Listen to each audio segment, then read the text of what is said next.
Super excited about today's podcast. It is with quite a successful coach, Norbert Csorba. He is a UEFA A and MSc in performance football coaching, currently with Norwich City from their under 13 to under 16 academy.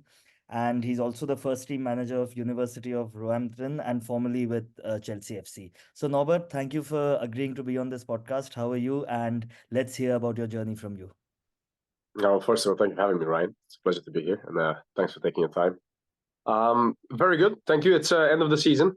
We finished last week, so now I'm on a hopefully much-deserved break with my university, with my football, with the academy, with everything. So this is the time to relax, recharge, and come back as a better person, hopefully. So it's that time of the year that I'm trying to stay away from football, but I don't think that's going to happen. Can't, It's impossible. impossible.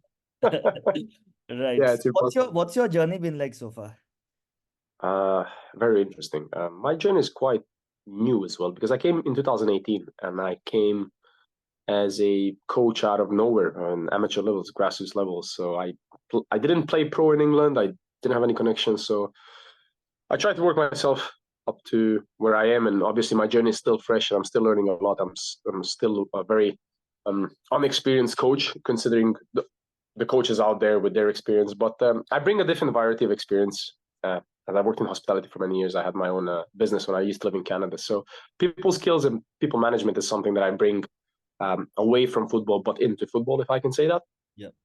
And obviously, I'm always in the lookout of educating further myself, getting better and better. So I do a lot of CPDs, Right. different events. I just came back from Man City. I had a 3-day visit at their academy. That was really interesting, Right. really insightful. So yeah, it's a never-ending journey, Ryan. You gotta love it. Otherwise, it's not for you. Absolutely. I agree. But humble of you to say that, you're kind of a beginner, which you aren't really because of the experience you've had. But yes, anyways, can you tell me more about CTH, Coaches Training Hub, something you're a football director of? So CTH is the coaches training hub, as you mentioned. We do a podcast as well. This idea came around a year plus ago. The concept of this is to further educate other coaches, and again, a different approach to coach education. Because me as a coach, when I came, I felt a bit unsure, and I think I'm not alone in this journey where coaches feel unsure. How should they further educate themselves? What's the next step? Obviously, we've been told to do our UEFA courses, and the end product is the UEFA Pro license, but there's so much more out there. And we can see that now popping up, like with FC Barcelona from Spain with their Barca Innovation Hub, online education. I managed to do 2 courses with them. Celtic does something very interesting where we collaborated with them, luckily, as one of the main education partners for Chelsea Rovers. And a lot of other clubs are doing quite similar stuff. I went to Ajax. I was fortunate enough to spend a couple of days in Amsterdam and learn from them. The Man City did it now this weekend. It's a new upcoming project as well for educating furthering coaches' knowledges.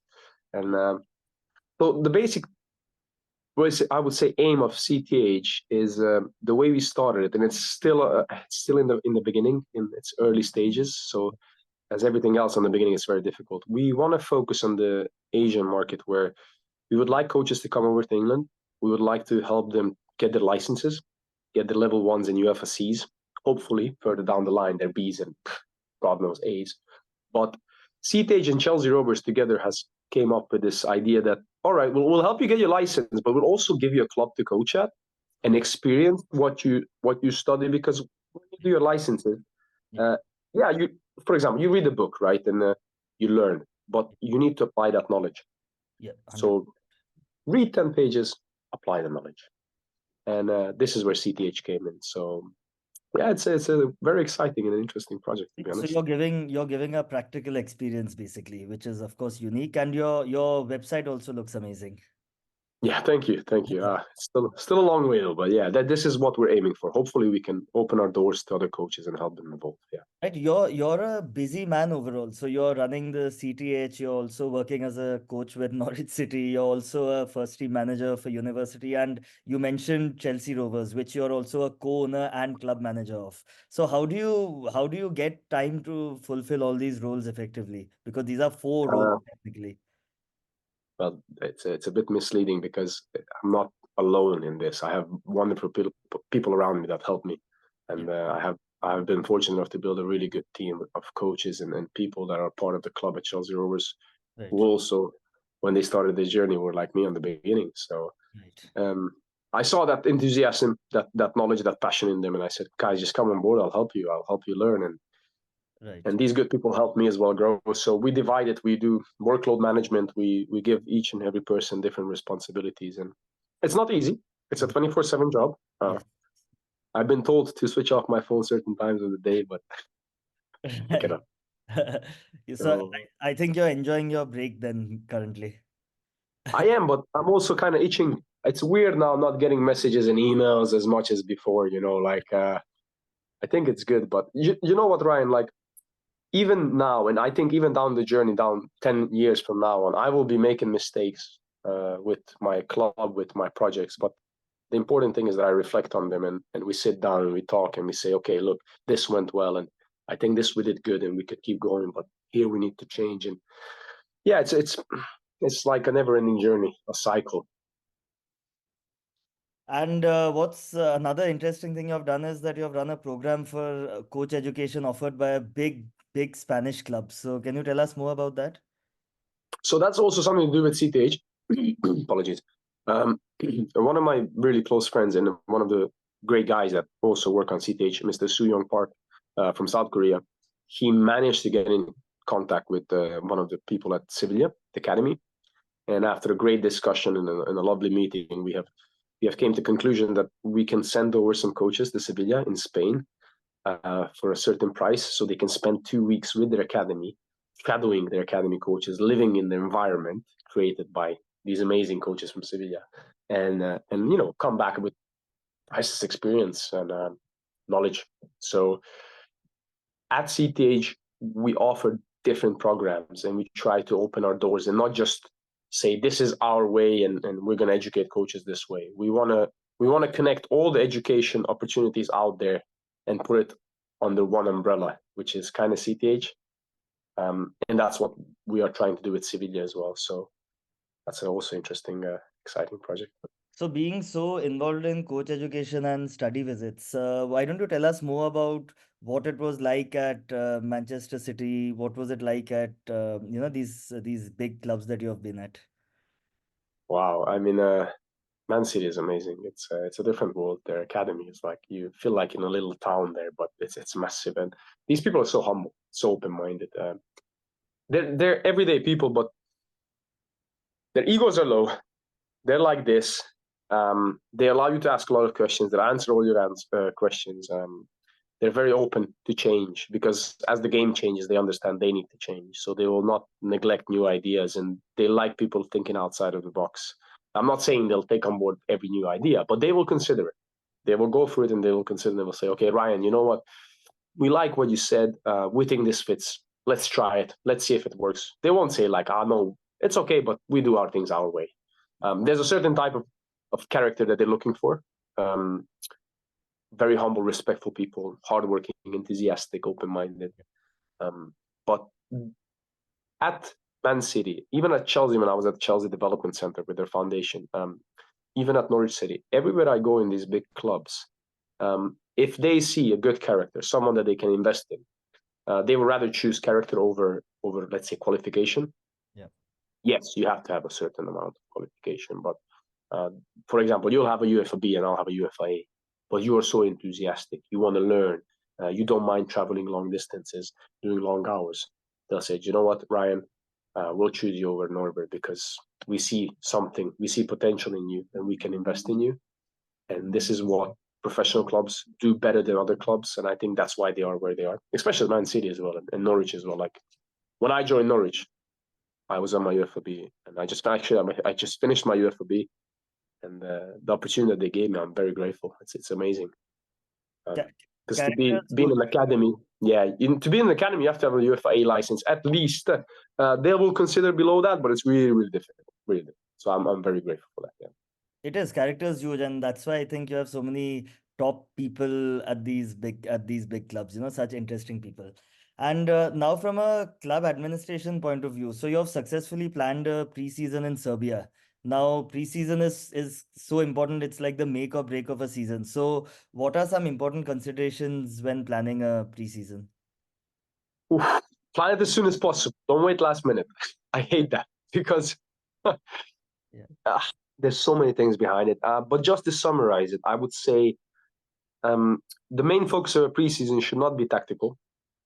I won't say, don't think tactical, don't think physical or technical. Team building, team building, team building, team building. Build some values. Come back with a different mindset. So hammer the boys, make them understand what's waiting for the next season, discipline them. Obviously, be empathic and emotionally intelligent about it, how you do it. Don't just be like, this is how you're going to do next season. And if you don't like it, you can go. But build that special connection with your players, your coaching staff, and try to help them build it amongst each other. Come back with a very strong, cohesive team, I can say, like chemistry, build the chemistry. So I think for us, preseason was. I don't think I know preseason for us was team building, and yeah, we played some games. We played some professional teams in Serbia. Yeah. Luckily, we had some good connections, and yes, we did train, and we made the boys run, and Yes. we punished them when they were late for breakfast or they didn't put back the chairs or whatever. But we tried to build that strong character. And what age group So are you working with? for Chelsea Rovers, Yes, in this preseason. it was the adult team, the senior team, the Senior first team. team. And what are some team building activities that you conduct as a coach? So we did five-a-side games, obviously football. We went down to the local swimming pool just to relax. We did some beach volley football. We did some paintball. Yeah. I mean, any kind of social event, I think, is important. Um, we did some dancing competition. So some boys feel a bit shy and embarrassed, but they eventually open up. Like a good laugh, a good fun, a bit of a banter, I would say. It's always good. Yeah, it's good. Interesting. It's so important because a cohesive group can really get the season going, even if technically and tactically they are not right up there. So now Yeah. what impresses me even more is apart from what you do at senior men's team level, you have coached at under 5 and under 7 level. Now that is, I believe, the hardest age group that any coach can work at. If you can coach 3 and 4 year olds, you can coach anyone. So how do you design sessions for them, and also how do you hold their attention? To be honest, I think that's the age group where I learned the most because, especially the grassroots levels, like I'm not talking about academies, I'm talking about just a regular grassroots team in your local park. We all been there. We all started there, right? We all started with these kids, and I believe that we all have that certain time in our lives when we coach these groups, saying, "Oh my god, oh Yes. my god, what am I doing? Like, what's going on? And this is not working." And I was the same, but I learned, and I'm still learning that with that age group, don't overcomplicate it. Make it fun, interactive. Build strong character. Try to teach them how to behave, how to talk to each other. Because the way we live nowadays, and you know yourself, you work with children, is that kids are becoming a bit more introverts. Like they don't really know how to communicate because they're always on the little iPhones and iPads, and then you can see slowly we're losing that people skill kind of thing, that communication skill. So I try to make them interact with each other. Sometimes I allow them to plan their warm-ups because that builds character, that builds leadership, communication, responsibility. But those sessions, I'll be honest with you, it's just I try to make it as much as technical as possible. If every child can have a ball, just ball, ball, ball, ball, ball. Passing sessions, I don't really encourage it because they need to first learn how to control the ball before they learn how to pass a ball. So yeah, there's a lot of sessions out there. I don't really, to be honest, it doesn't really matter as long as it's fun, Yeah. interactive, and educational. So you don't mind Yeah. if there's a bit of chaos as long as these things are achieved. But think about it. Chaos is good. How many times did you watch a game and you saw chaos? Yes. If Very. it's chaos, yeah, they will learn. They will be creative. Let it be chaos sometimes. Let And them, let them solve it. and how do you hold the attention of, let's say, a 3 year old in a session? Well, that's the thing. Like, you can't hold their attention for too long, right? Again, we all been there. Like, you talk to him, and the next thing you know, you have five, and then one is missing, and you look around, and he's picking grass like behind you, and he's playing with some mud, and you're not sure what's going on. I would say I like to play with the little heads, challenge them, and give them responsibilities. Like, if a child is uninterested, there was a really interesting thing that I like to do before. For example, I had this kid called Frankie. I'll never forget his name. Every time we had a game, this was under sevens. Every time we had a game, Frankie would disappear. I look around, he's behind us, and he's stabbing the ground. I said, Frankie, what are you doing? He said, I'm playing Minecraft. And was this during a match? This was during training sessions and sometimes games as well. Yeah. And I said, you know what, Frankie? I said, I need your help. So what do you mean? I said, here's this whistle. I said, but it's a really, really tough responsibility. You need to make sure that every kid, every player behaves really well. And if they don't, just blow the whistle. Obviously, he was blowing the whistle every 5 seconds like crazy, but at least he was interacted in the game Right. and he was interacted in the session and he was learning in a different way, if that makes sense. But I kept him with the group. So, yeah, it's not easy. And not everything will work that you try, but keep trying. Yeah. That's why it's so tough working with this age group. You're not just a coach, you're a psychologist, you're a relative, you're everything. You play every role in that 1 hour session. Now coming to Norwich City. So you work with the under 13 to under 16. Now Norwich City have quite a proud or successful supply line of players who have then gone on to have big careers. So like Todd Cantwell, Max Aarons, Ben Godfrey, Jamal Lewis, Josh and Jacob. So there are quite a few. So what is their secret to player development? I'd say there's no secret because Norwich City has this really proud heritage and kind of, I would say, culture. Obviously, it's in the Middle East side of England, like just northeast from London. Yeah. It's they think differently. They think outside of the box, and they believe what they do is the right thing. So, and when you believe what you do is the right thing, eventually it will work. You just need to believe in it. So they make their players and their staff buy into it, and they take care of the people. Like when I joined from day one, I've been really well taken care of, really well welcomed. They looked after me. They accommodated me. I just literally had a talk with one of my supervisors, and he allowed me to book a few days off regarding another work I have, and Right. they make you feel, like you're part of the family. And because of that, if I make you feel safe and I make you feel like you're not being judged, you're welcome, you can make some mistakes, we're here to back you up. You will be the best version of you, right? Like, and that's why they are managing to do what they do. Obviously, they have their own philosophy and playing style, which is behind the scenes what they do and what we do. But it's just be genuine, love what you do, be passionate about it, and it will work. And that's just to sum up Norwich City. It's a family environment, so really good. Really So good. they have happy people there who are willing to go that extra mile to basically do the best in whatever they're doing. Yeah, Interesting. very happy people. Yeah, every week, not every week, but every month, I'll see a new person coming from uni to do their assignments or to do a couple of days of research, and they open their doors for others to come in, spend a few days, see how we work. Let us help you with your uni, your master's degree, your bachelor's degree. So yeah, and by doing that, they bring different variety of experience as well. So it's very interesting. Yeah.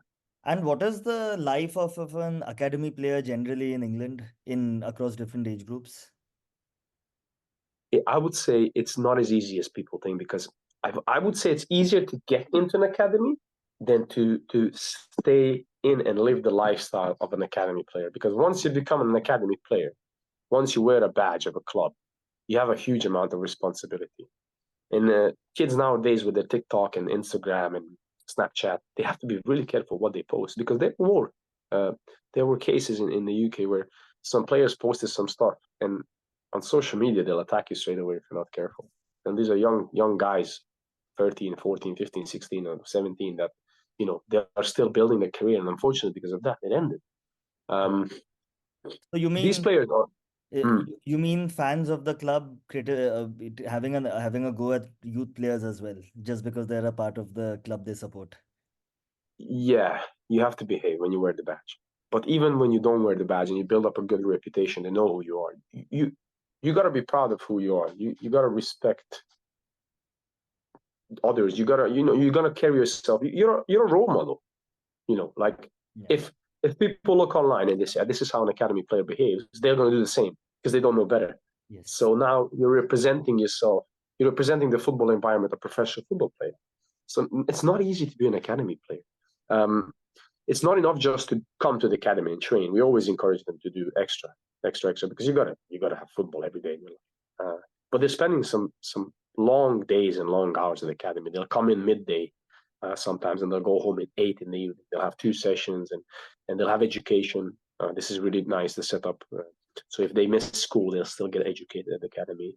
Um, and then they get the little individual sessions, their team sessions, unit sessions, a lot of analysis and feedback, one-to-ones. There's always a lot of one-to-ones. They get their personal development plans. So it's quite complex. It's quite in-depth detail, but we help them. We don't tell them what to do. We guide them. So. Yeah. And what does a personal development plan usually entail? I would say we try not to give too much information. We'd say, Ryan, you're good at this, this, and this, 3 things. Keep working on it. Those are your strengths. Those are your super strengths, as they call it here. But we would also like you to improve on this, this, and this. So we'll set a plan and we'll say, okay, let's see how it goes in 2 months. So the sessions, or the coach who runs the sessions, you'll get your individual little challenges where, for example, you're bad with your left foot. So we're having a session, we're practicing breaking the lines final third in possession. We're practicing that. And you're a left winger, but your left foot is not good. We'll put you on the left side and we'll say, once the ball goes out wide, once we break the line and you need to do a cross, you can only use your left foot. So now we're forcing you to use your left foot and get better at it. We're not going to neglect your right foot, but we're trying to focus on your individual development plan. So making sure that, yes, we have a session, a structure, a framework that will run the session, but we as coaches will focus individual stuff for players to make sure everybody gets support to develop where they need to. That's interesting because if I'm not mistaken, there are a lot of these individual training coaches at these top clubs. So I'm sure they have a very, very big role. Yeah. So now, as a coach, you have done a master's degree and MSc in performance football coaching. So how has that degree helped you at all as a football coach? I'm actually still on it. I just started this year. Yes, it does. There's a lot of research, and it's about performance football coaching. So um, it helps a lot because, yes, you're on the pitch and you're coaching and whatnot, but you also get a different understanding behind the scenes, and it's about, I would say, understanding what you do and why you do what you do.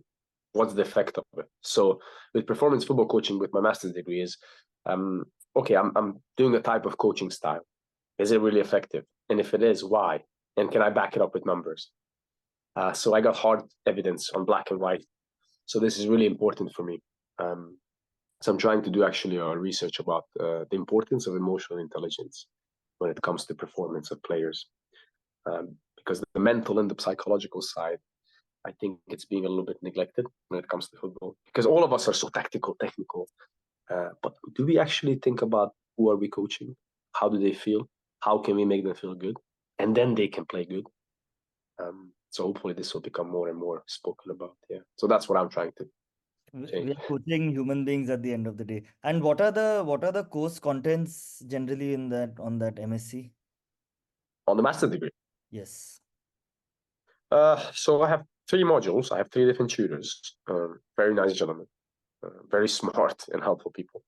I'm doing remote, which means I don't really have to go to uni, but they do organize different events for us, seminars. Like we did have a month ago, we went to watch Fulham versus Burnley under 23s. It's good networking opportunities because in the football world, you got to meet some like-minded people. You got to share your ideas, and eventually you meet someone that thinks the same. Regarding the modules, everything is, I would say, at your own pace. Obviously, you get a time frame that you have to work towards. But if you're not sure, you can contact your tutor. So I'll give you a topic, do a research on this. They'll give you a lot of tools. They'll give you access to the library, online library, which is massive. I don't know, Ryan, research, please, the impact of the commanding style of a football coach. How much impact does it have on the player development? And then they'll give you all these books and do your research, and they'll give some videos and examples. And yeah, it's kind of like a self-guided Yes. learning style, the master's degree, which is good. They're not saying this is the way you have to do it. They're saying like this is what we would like you to find out. How you do it, it's up to you because we're all different, right? You learn different.